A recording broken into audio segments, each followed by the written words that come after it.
Welcome back to basic classes. Class 11 chapter number 3 जिसे हम कहते हैं अकाउंटिंग प्रिंसिपल्स, या बहुत सारी बुक में आपको ये चैप्टर थ्योरी बेस्ड अकाउंटिंग के नाम से दिख जाएगा। इस चैप्टर के बारे में आज से डिस्कशन, लगातार 3 वीडियोस अपलोड होंगे आपके लिए और आपको तीनों वीडियोस में कंप्लीट हो जाने वाला है चैप्टर नंबर 3 जिसका नाम है प्रिंसिपल्स ऑफ अकाउंटिंग। तो अकाउंटिंग के प्रिंसिपल्स हम देखेंगे। मैं आपको बता दूं, अगर आप सोचते हैं कि अगर हम थ्योरी वाइज बात करेंगे तो थ्योरी वाइज तो अकाउंट्स पढ़ रहे हैं, हम थ्योरी क्यों पढ़ रहे हैं और ये थ्योरी कितने मार्क्स की आती है, 2-3 क्वेश्चन आपके दिमाग में आ सकते हैं। ये सारे क्वेश्चन के डाउट में क्लियर कर देता हूं। इस बात को आपको अपने दिमाग से निकालना होगा कि भाई कितने मार्क्स का आता है। ये तो पक्की बात है कि हमारे सब्जेक्ट मैटर है तो जो हमारे एग्जाम में आएगा वो 3 to 4 मार्क्स जरूर कवर करेगा। लेकिन अगर हम बात करते हैं कि ये चैप्टर 3 to 4 मार्क्स का होने के बाद इतना बड़ा चैप्टर हमारे लिए इतना जरूरी क्यों है? फंडामेंटल है मेरे बच्चों। प्रिंसिपल्स का मतलब होता है बेसिक रूल, बेसिक फंडामेंटल, जिसे हम कहते हैं बेस। अगर आपने अपना बेस स्ट्रॉन्ग कर लिया है, आगे हम जो न्यूमेरिकल क्वेश्चन सॉल्व करेंगे, हम जब न्यूमेरिकल अकाउंटिंग टर्म की तरफ चलेंगे तो अगर आपने वहां पर प्रिंसिपल्स अच्छे से पढ़ लिए हैं तो डेफिनेटली आपके लिए हो जाने वाले आगे का रास्ता और ज़्यादा इजी हो जाने वाला है। इसलिए मन लगा के आपको तीनों वीडियोस देखने हैं, सारे प्रिंसिपल्स को अच्छे से समझना है और अगर आप अच्छे से प्रिंसिपल्स को समझ लेते हैं तो आप जब आगे वीडियोस में पढ़ेंगे न्यूमेरिकल क्वेश्चन तो एकदम आसान हो जाएगा, अदरवाइज आपको हो सकती है तकलीफ। तो मैंने आपको इंपॉर्टेंट बता दी है। मार्क्स भी आपके लिए है कि 3 to 4 मार्क्स, कई बार 5 मार्क्स का भी आ जाता है और क्योंकि ये हमारे लिए बेस है अकाउंट्स को आगे पढ़ने के लिए, इस वजह से भी चैप्टर हमारे लिए है इंपॉर्टेंट।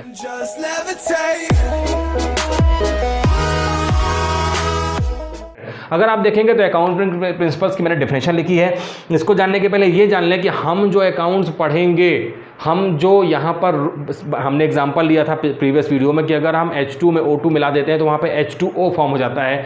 ये साइंटिफिक फॉर्मूला यूनिवर्सल वे में ऑल ओवर वर्ल्ड में एप्लीकेबल होता है। ऐसा बिल्कुल नहीं कि इंडिया में वाटर बनाने का कुछ अलग फॉर्मूला है या कहीं पे किसी अलग कंट्री में अलग है। ठीक वैसे ही जो अकाउंट्स हम पढ़ते हैं इसके लिए भी जनरल रूल्स, जनरल गाइडलाइन बनी हुई है। हम पढ़ते हैं डबल एंट्री सिस्टम। हम जो अकाउंट्स मेंटेन करेंगे उसे हम कहते हैं, उस सिस्टम का नाम है डबल एंट्री सिस्टम। और हम का मतलब कि हमारी कंट्री इंडिया में अगर हम इस सिस्टम की बात करते हैं तो ऑल ओवर वर्ल्ड में जो कंट्रीज हैं वो same accounting system, double entry system जिसमें डेबिट और क्रेडिट का कंसेप्ट होता है, उसके according books of account maintain करते हैं। अब सारे ही अकाउंट्स में यूनिफॉर्मिटी मेंटेन करने के लिए, यूनिफॉर्मिटी का मतलब होता है कि एक जैसा, जैसे कि आप यूनिफॉर्म पहनते हैं एक जैसा दिखने के लिए, सारे स्टूडेंट्स एक जैसे दिखें, वैसे ही हम अकाउंट्स में यूनिफॉर्मिटी मेंटेन करने के लिए कि हर कंट्री के जो बुक्स ऑफ अकाउंट है वो सेम इंपैक्ट, सेम रिजल्ट दें अगर उनमें यूनिफॉर्मिटी होगी। और उस यूनिफॉर्मिटी को मेंटेन करने के लिए अगर हमने वहाँ पे कुछ रूल्स बना दिए हैं, कुछ गाइडलाइन बना दी हैं जो यूनिवर्सल हो जाएंगी, जिसमें फ्रीक्वेंट चेंजेस नहीं कर पाएंगे, सब उसको नॉर्मल वे में एक्सेप्ट करेंगे, इसे हम कह देते हैं यहाँ पर कि वो प्रिंसिपल्स बन जाता है अकाउंटिंग का। टेक्निकल टर्म की तरफ चलते हैं तो लिखा हुआ है the set rules which define the way how account should be prepare. तो सेट रूल्स हैं, बहुत सारी गाइडलाइन, रेगुलेशन है जो हमें इस बात की तरफ इशारा करती हैं, हमें बताती हैं कि कैसे अकाउंट्स मेंटेन करना है और यही हमारे लिए कहलाती हैं अकाउंटिंग प्रिंसिपल्स। अकाउंटिंग प्रिंसिपल्स को अगर आप देखेंगे तो सेकंड बहुत इंपॉर्टेंट लाइन लिखी है, मैंने लिखा है These are usually called GAAP, जिसे हम गैप कहते हैं। और गैप का मतलब हो गया है कि जनरली एक्सेप्टेड अकाउंटिंग प्रिंसिपल्स। नीचे मैंने लिखा है जनरली एक्सेप्टेड अकाउंटिंग प्रिंसिपल्स। इस गैप के इस लाइन को मतलब समझ लेते हैं, जनरली एक्सेप्टेड मतलब सामान्य तौर पर, जनरली हम उसे एक्सेप्ट कर लेते हो और वो कहलाते हैं अकाउंटिंग प्रिंसिपल्स। तो बहुत टेक्निकल नहीं है, ईजी है, हर किसी को समझ में आने वाले हैं और अगर हम इसे समझ लेते हैं और इसकी इंपॉर्टेंस जान जाते हैं तो ऐसे प्रिंसिपल्स को हर कंट्री अपने बुक्स ऑफ अकाउंट का पार्ट बनाती है। इसीलिए इसका नाम है जनरली एक्सेप्टेड, मतलब नॉर्मली आमतौर पर हर कोई समझ सकता है जो भी अकाउंट्स मेंटेन कर रहा है और इसे आसानी से एक्सेप्ट कर लेता है क्योंकि इससे बहुत सारे बेनिफिट हमें मिलते हैं। बिजनेस का ट्रू एंड फेयर हम पिक्चर वहां पे फाइंड आउट कर सकते हैं, अपने अकाउंट्स को और शार्प कर सकते हैं अगर हम इन प्रिंसिपल्स को समझ लेते हैं और एप्लीकेबल करते हैं अपने बुक्स ऑफ अकाउंट को मेंटेन करने में। तो जनरली एक्सेप्टेड का मतलब क्लियर हो गया, जनरली आपको सामान्य तौर पर इसको एक्सेप्ट करना है, कोई कॉम्प्लिकेशन यहाँ पर नहीं है, इसी हम कहते हैं प्रिंसिपल्स।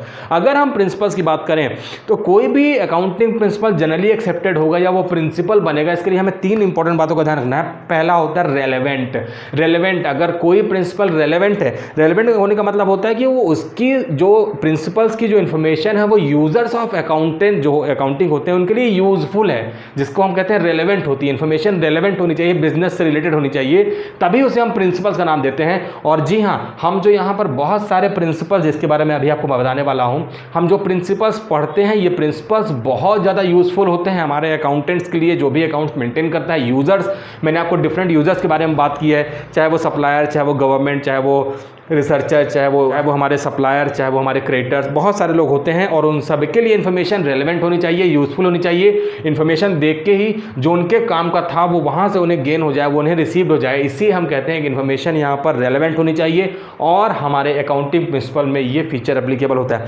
सेकंड नंबर पर पॉइंट बात करें तो हम कहते हैं ऑब्जेक्टिविटी। टी का मतलब होता है कोई भी प्रिंसिपल अपनी ऑब्जेक्टिविटी को मेंटेन करेगा तभी वो कहलाएगा प्रिंसिपल। ऑब्जेक्टिविटी का मतलब होता है एक ऐसा प्रिंसिपल जिसमें फ्रीक्वेंट चेंजेस हम ना कर रहे हों या वो किसी पर्सनल जजमेंट और पर्सनल बायस के ऊपर बेस्ड ना हो। यहाँ पर हमने जो भी प्रिंसिपल्स बनाया है वो कॉमन व्यूज़ को लेकर बनाया है, जिसे हम जनरली एक्सेप्टेड कहते हैं, और इसको लेकर अगर हम बनाते हैं तो यहाँ पर हम प्रिंसिपल्स बनाने के बाद में प्रिंसिपल्स को वेरीफाई भी कर सकते हैं। हमारे पास में ऐसी ऐसी टेक्निक्स हैं जहाँ पर हम अपने अकाउंटिंग ट्रांजेक्शन का वेरीफिएबल भी कर सकते हैं कि इस पर्टिकुलर अकाउंटिंग ट्रांजेक्शन की इतना ज़्यादा ऑथेंटिक है, इस बात को भी हम यहाँ से प्रूव कर सकते हैं। तो ये हमारे लिए कहलाता है अकाउंटिंग प्रिंसिपल। और थर्ड अगर हम बात करते हैं जिसे हम कहते हैं फिजिबिलिटी, और फिजिबिलिटी का मतलब होता है कि आप अकाउंटिंग प्रिंसिपल्स को without any undue complexity, without any doubt applicable कर सकते हैं। अगर आप ऐसा करते हैं और आपके ऊपर ये भरोसा आ जाता है तो उसे ही हम कहते हैं कि हमने गैप को एप्लीकेबल कर लिया है, हमने जनरली एक्सेप्टेड अकाउंटिंग प्रिंसिपल्स अपने बिजनेस में एप्लीकेबल कर लिए हैं, अपने अकाउंट्स में मेंटेन कर लिए हैं।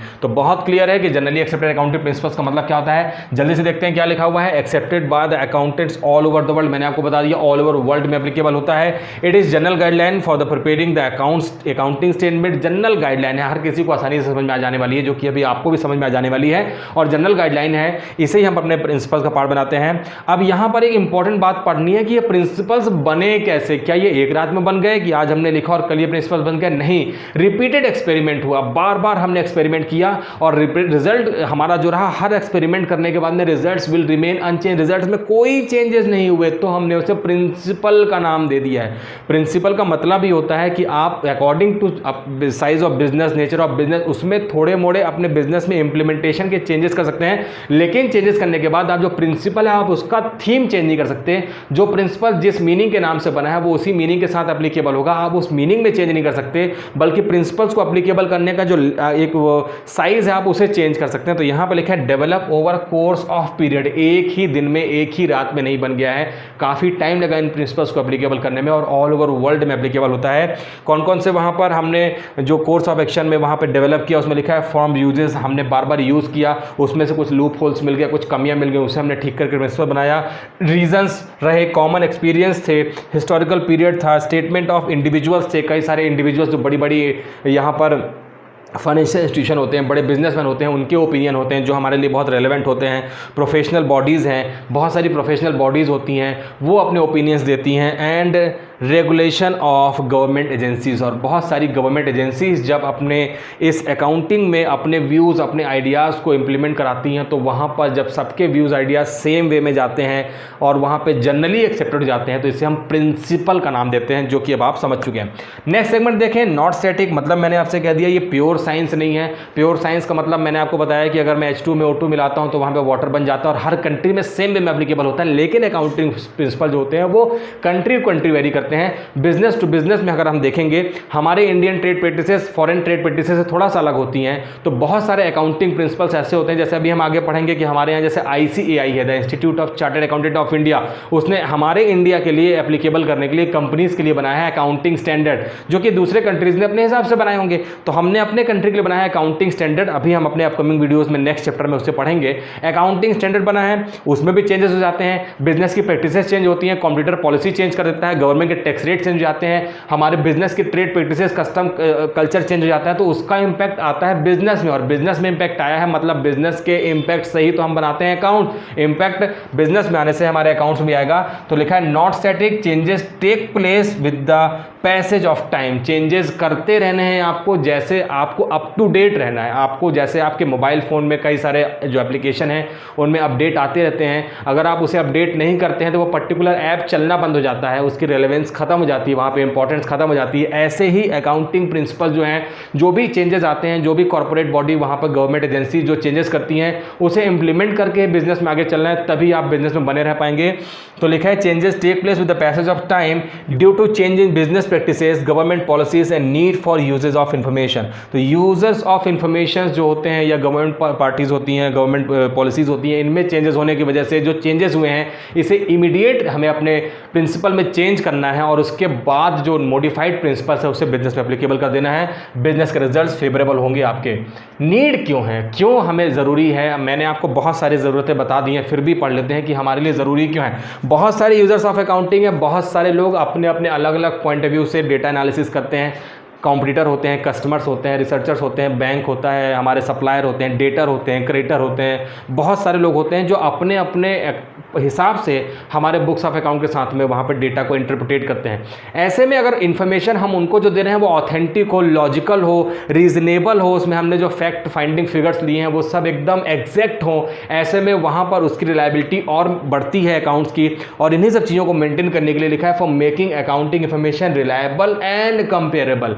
अकाउंटिंग इन्फॉर्मेशन को आप और विश्वसनीय, रिलायबल बनाना चाहते हैं और कंपेरेबल करना चाहते हैं कि उसमें हम कंपैरिजन को और इजी वे में कर सकें, इसलिए हम एप्लीकेबल करते हैं अकाउंटिंग प्रिंसिपल्स को। Provide consistency and accuracy. Accounting principles बनाने के बाद में बिजनेस में कंसिस्टेंसी, मतलब एक जैसा बिजनेस में हम कंसिस्टेंसी, बहुत ज़्यादा बिजनेस में फ्लक्चुएशन, अकाउंटिंग ट्रांजेक्शन में फ्लक्चुएशन देखने को नहीं मिलेंगे अगर आपने मेंटेन कर लिया है वहाँ पर प्रिंसिपल्स। और एक्यूरेसी मतलब हम अपने जो ट्रू फैक्ट होते हैं उसके बहुत नज़दीक या 100% हम एक्यूरेसी के साथ में अपने अकाउंट्स को विदाउट एनी एरर मेंटेन कर पाएंगे तब, जबकि बिजनेस में हमने फॉलो किया अपने अकाउंट्स को मेंटेन करने के लिए अकाउंटिंग प्रिंसिपल्स को।